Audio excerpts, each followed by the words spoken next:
বিবাহ করতে গেলে যৌতুকের প্রথা এসেছে। রাসূলুল্লাহ যৌতুক দিয়েছিলেন। ওটা যৌতুক না, ওটা উপহার, ওটা হাদিয়া। রাসূলুল্লাহ তোহফা দিয়েছিলেন হুজুরের জামাই। সুবহানাল্লাহ, কি জামাই!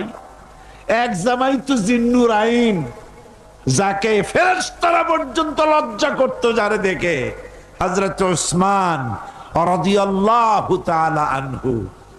আর একজন হযরত আলী কাররামাল্লাহু ওয়াজহাহু।